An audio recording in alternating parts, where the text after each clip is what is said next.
Hello everyone, welcome to Civil Step. Today we will discuss previous year's question.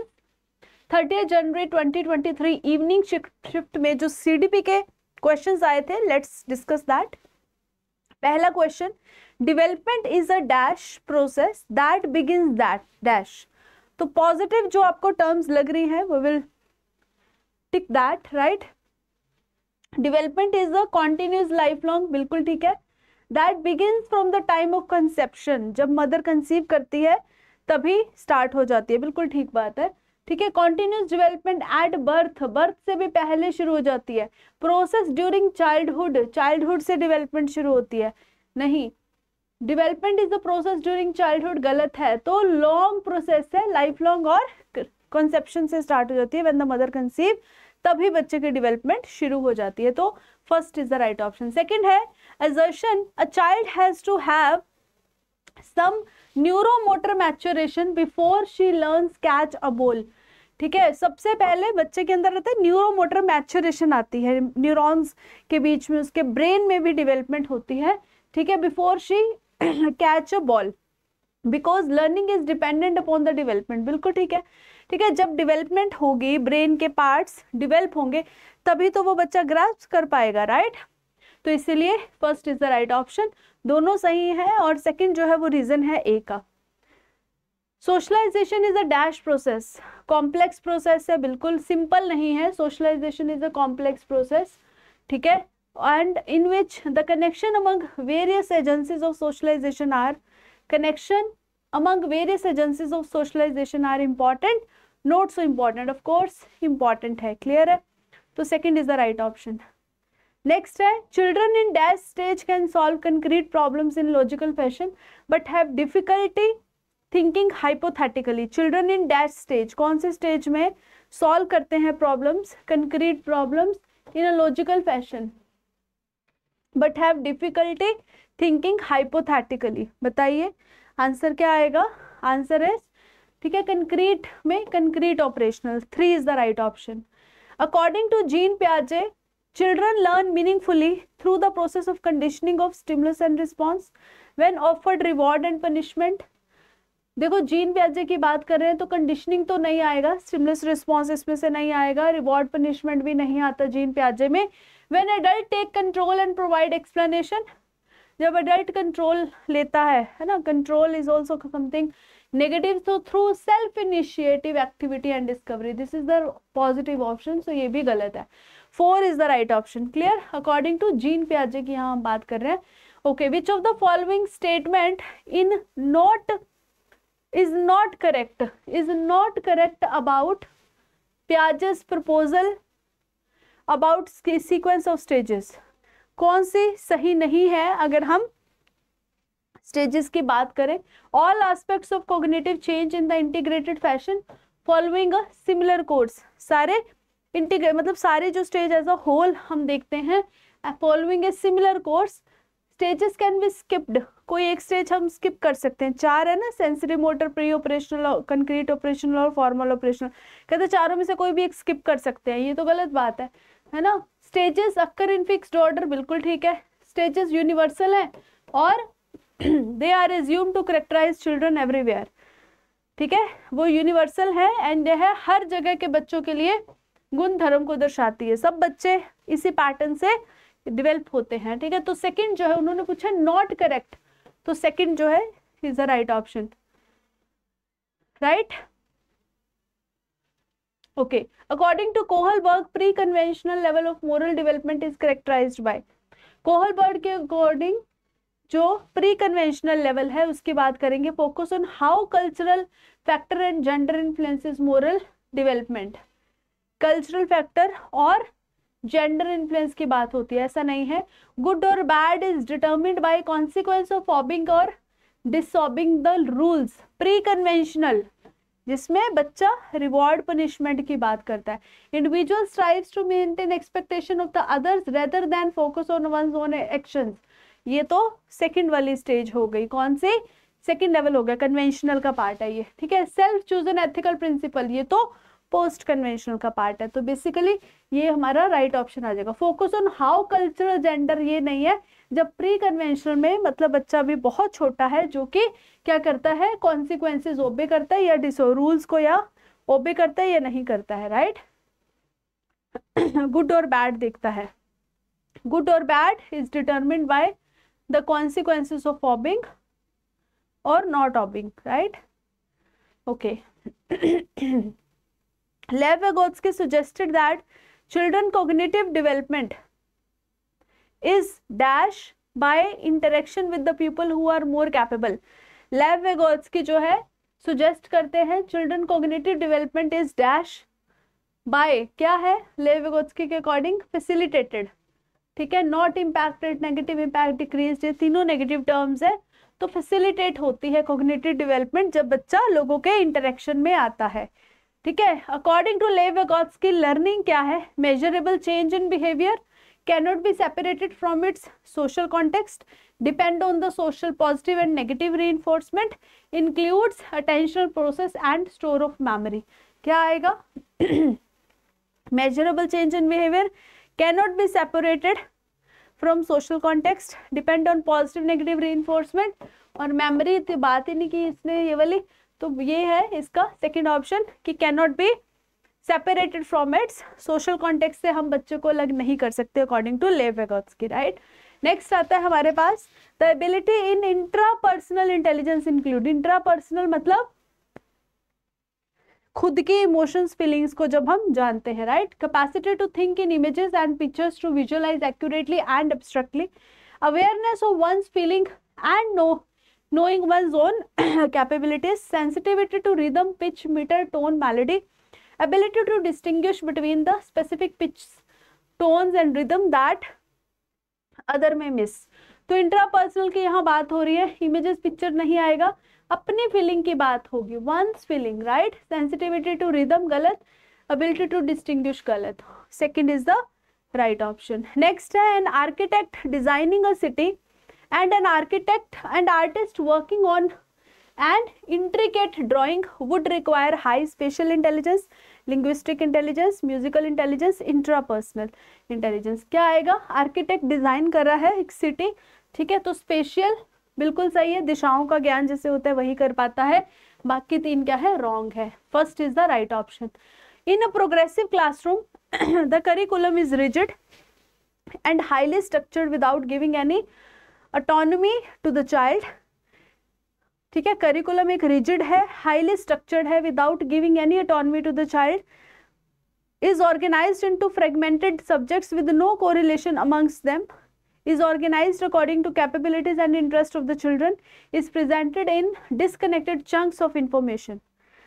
तो क्या है, progressive classroom क्या है, रिजिड है, बिल्कुल गलत है। is organized into fragmented subjects, गलत है। is organized according to capabilities and interest, बिल्कुल ठीक है। is disconnected, गलत है, ठीक है। 3 is the right option। Next है teacher tell the boys in coeducation class do not take up home science in को करिकुलर एक्टिविटीज। बॉयज को कह रही है टीचर कि आप होम साइंस ना लो अपनी को करिकुलर एक्टिविटीज में, you are not a girl, तुम लड़की नहीं हो, ठीक है, तो होम साइंस मत लो। तो ये क्या टीचर इनकलकेट कर रहा है बच्चों में, gender equity, gender stereotype, gender role flexibility या जेंडर इक्वालिटी। तो ऑब्वियस रूढ़िवादी सोच, that is gender stereotype, right. Assessment of conceptual clarity of a student can be effectively done by, कहते जो असेसमेंट है conceptual clarity of student effectively किससे होती है, asking the student to recite करना, asking the student to think the application of concept daily, application apply करना उस concept को अपनी डेली लाइफ में, बिल्कुल अच्छी बात है।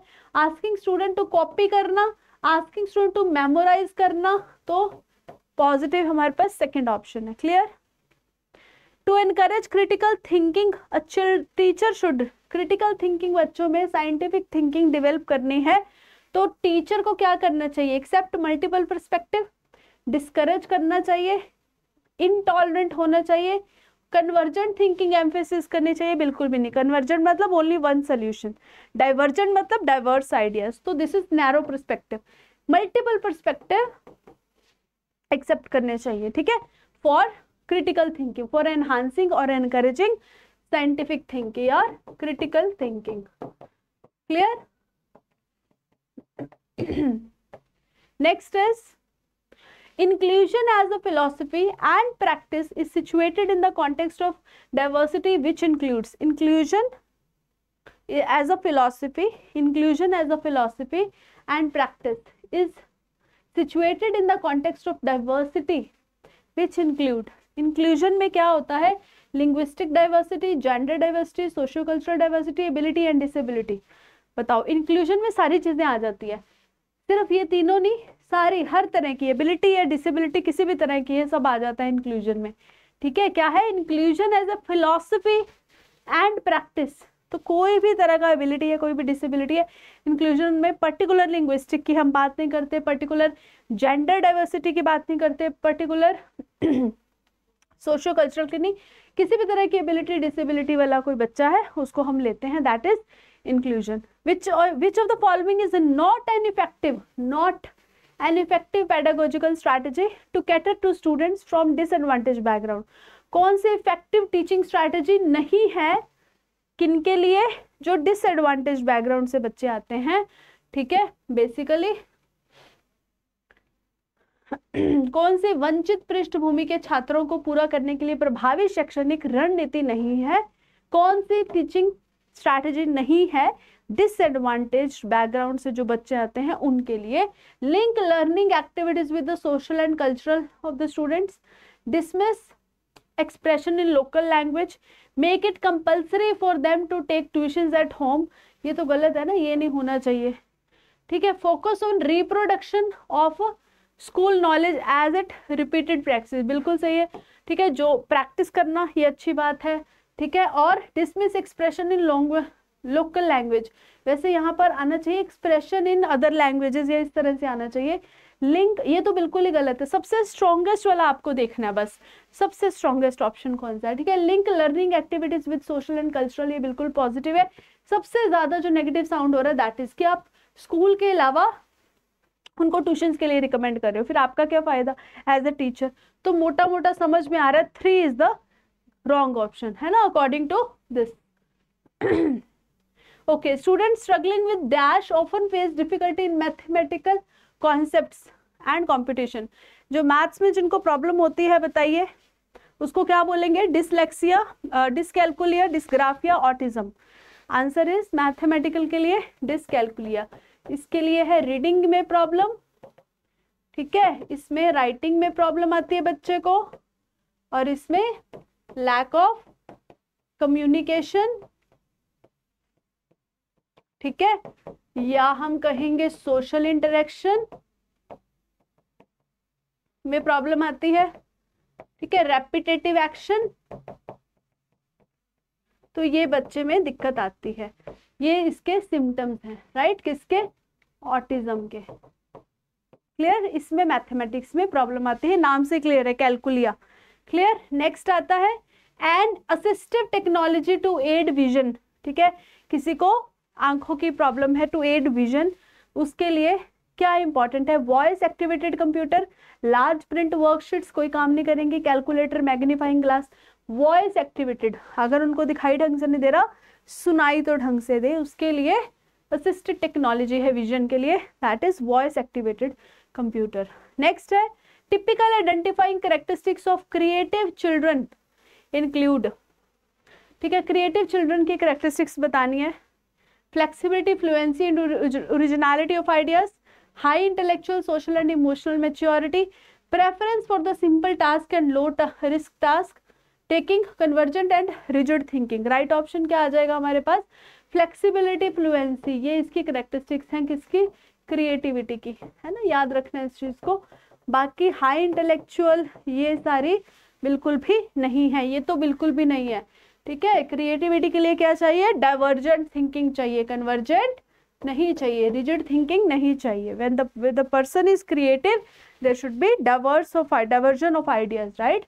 Okay, multiple ways of dash are of important for successful implication of universal design for learning. Multiple ways of क्या, representation, action, engagement, labelling, what is the right option? अब question को ध्यान से पढ़ेंगे ना तो आपको आंसर आ जाएगा।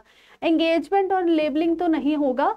मल्टीपल वेज ऑफ रिप्रेजेंटेशन, किसी भी चीज को आप कैसे रिप्रेजेंट कर रहे हो बच्चों के सामने, क्योंकि देखो क्या लिखा है, यूनिवर्सल डिजाइन फॉर लर्निंग, है ना। यूनिवर्सल डिजाइन, डिजाइन को क्या करते हैं, रिप्रेजेंट करते हैं ना हमेशा, राइट। तो इसलिए representation first is the right option. Okay, what skills do contemporary policies of education such as national education policy 2020 propose should be developed in children। ठीक है, कौन सी ऐसी एजुकेशन से रिलेटेड पॉलिसीज बनाई गई है जिसमें बच्चे की डेवलपमेंट के लिए इंपॉर्टेंट है? Critical thinking, recall and reproduction, learning for exams, rote memorisation. ये दोनों तो नेगेटिव सेंस कर रहे हैं भाई, है ना। इन दोनों में से बताओ, recall and reproduction is not that broader thinking. तो क्रिटिकल की बात हो रही है, मतलब किसकी बात हो रही है, scientific thinking. Clear, scientific thinking की यहाँ बात होती है। Yes, next is meaningful learning of student not prompted by encouraging children for exploration, experimentation, metacognition, discussion and debate, passive listening. Yes, passive listening is wrong. Meaningful learning of student is not prompted by,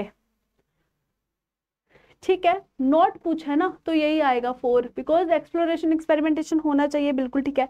metacognition का मतलब है higher order thinking, ठीक है, higher order thinking. Discussion and debate भी positive है, और passive listening नहीं होना चाहिए। 4 is the right option. Next है the broad perspective of school and specially teachers to understand failure of students should be that it reflect poorly on the student. कहते हैं broader perspective क्या होना चाहिए school का और टीचर्स का बच्चे के फेलियर को समझने के लिए, क्या होना चाहिए, पुअरली रिफ्लेक्ट करना चाहिए बच्चे की कैपेबिलिटीज पे, पुअरली रिफ्लेक्ट करना चाहिए टीचर की एबिलिटीज पे, दोनों नेगेटिव है। Systematic issue and there is a need to reflect on school system, school system पे सिस्टमेटिकली तरीके से आपको सॉल्व करनी है। Problem is an issue of communities since children belonging to poor economic class. बच्चा चाहे पुअर इकोनॉमिक क्लास से हो, किसी भी बैकग्राउंड से हो, can not be educated in the setup, no, ठीक है, ये भी नेगेटिव साउंड हो रहा है। बेसिकली बच्चा किसी भी बैकग्राउंड से हो, हमारा पर्पस है उसको इस काबिल बनाना कि वो अपना आगे क्या कर पाए अपना अर्निंग कर पाए, या अर्निंग सोर्स हो, वोकेशनल में अपॉर्चुनिटीज जो भी मिले वो ग्रैब कर पाए, right. So is a systematic issue and ये स्कूल लेवल पे हमें देखना पड़ेगा कि क्या सिस्टम, क्यों ऐसा क्यों है, टीचर के लेवल पे है, स्टूडेंट के लेवल पे है, स्कूल सिस्टम के लेवल पे है, आप पेपर कब लेते हो, है ना, ड्यूरेशन क्या है पेपर एग्जाम का, हर एक चीज देख के बच्चे की नीड के अकॉर्डिंग हमें फ्लेक्सिबल करिकुलम बच्चों को देना है, फ्लेक्सिबल करिकुलम बनाना है। Clear. Next is children from naive theories और ऑल्टरनेटिव कंसेप्शंस। बच्चों के अंदर कोई अगर सरल सहज भाव से कोई थॉट आता है, आइडिया आता है, जो उसके एक्सपीरियंस के अकॉर्डिंग उसको समझ है, वो अगर आता है तो वो क्या है, there thinking is much inferior, इसका मतलब उनकी थिंकिंग इन्फीरियर है, नहीं। दे आर ब्लैंक स्टेट, बिल्कुल भी नहीं। They are thinking beings who are constructing knowledge by interacting with the world, जो कि अभी स्टार्टिंग उनकी थिंकिंग की हुई है और वो धीरे धीरे सबके साथ इंटरेक्ट कर रहे हैं, लोगों के साथ इंटरेक्शन बढ़ रहा है। देयर थिंकिंग इज इलॉजिकल, गलत। हमें पॉजिटिव स्टेटमेंट चूज करनी है कि they are thinking beings who are constructing, धीरे धीरे अपनी नॉलेज कंस्ट्रक्ट कर रहे हैं, जैसे जैसे इन्वायरमेंट को एक्सप्लोर कर रहे हैं और क्रिएटिव बन रहे हैं। तो हमारे पास 3rd is the right option. Next है when a student is stuck on a way, one way of representing a problem, it is called working backward strategy. अगर कोई बच्चा किसी एक प्रॉब्लम को सॉल्व करते टाइम स्टक हो गया है, what it is called, working background strategy, backward strategies, बिल्कुल भी नहीं, नेगेटिव स्टेटमेंट। फंक्शनल फिक्सनेस नहीं, वो क्या कर रहा है, रिप्रेजेंटिंग ए प्रॉब्लम में stuck. Functional fixedness, response set या एनालॉजिकल थिंकिंग। तो वहां पर क्या आ जाएगा हमारे पास, answer number 2, functional fixedness. When a student is stuck on one way of representing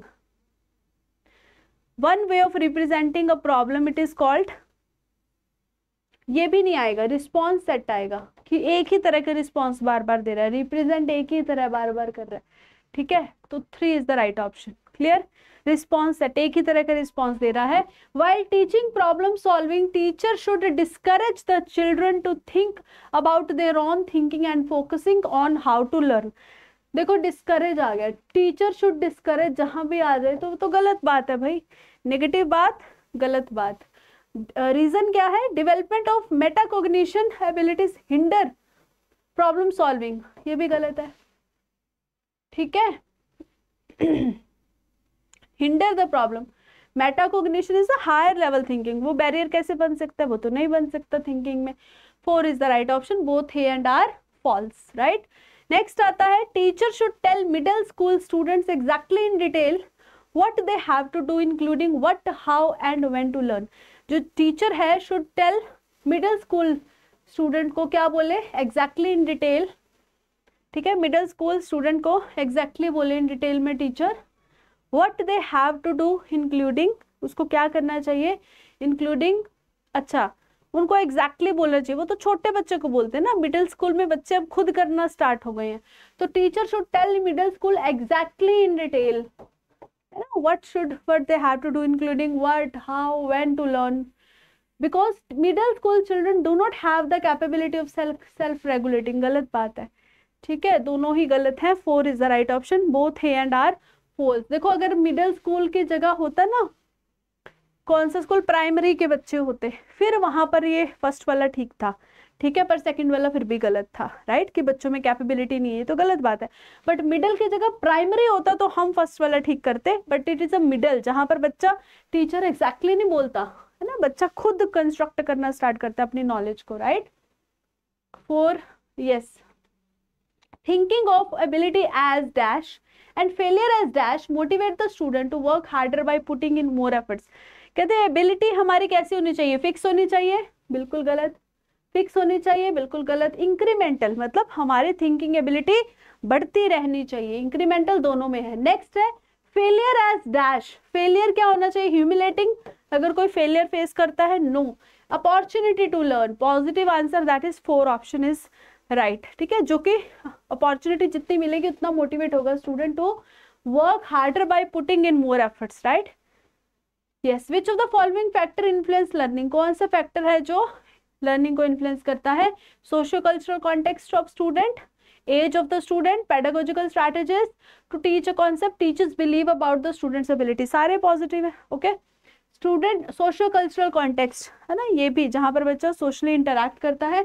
as of student, बिल्कुल एज के अकॉर्डिंग ही बच्चों को पढ़ाना चाहिए, उसके लेवल के अकॉर्डिंग। पेडागोजिकल स्ट्रैटेजीज मतलब टीचिंग स्ट्रैटेजीज, टीचिंग मैथड जो है वो बहुत जरूरी है टू टीच अ कॉन्सेप्ट। आप कौन सा मेथड अप्लाई कर रहे हो, lecture method, demonstrative method, project method, practical method, कौन सा मेथड आप अप्लाई कर रहे हो टीचिंग के लिए, depends upon the need of a child, depends upon the classroom or the level of the children, right? So teachers have believe about the students ability, but teacher का believe कि हाँ everybody can do this, अगर teacher का अपना ही believe नहीं है तो वहां पर वो रिफ्लेक्ट नहीं कर पाएगा जो वो सिखाना चाहता है। ठीक है, चारों ऑप्शंस हमारे सही हैं, तो 4 is the right option, 1, 2, 3 and 4। Clear? Yes, ये थे हमारे क्वेश्चंस, प्रीवियस ईयर्स क्वेश्चन 30 जनवरी 2023 इवनिंग शिफ्ट के जो आए थे। नेक्स्ट क्लास में हम करेंगे next previous years questions. Till then goodbye, have a nice day.